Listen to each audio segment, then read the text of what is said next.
अघोषित बिजुली काट हो मंत्री महोदय को से विषय अवगत करी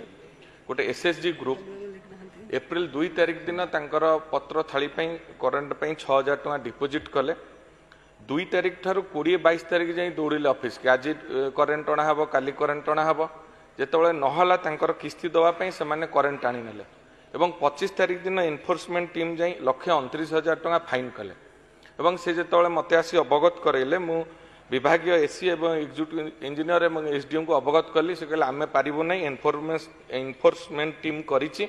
आपण ऊपर जाई कहंतु मु मंत्री महोदय को आसी भेटी धन्यवाद देवी से सांगे सांगे पदक्षेप नहीं कि कहले छाड़ कर दिया जाइछि ता परदिन जो मु कहली जाई ऑफिस रे देखा करंतु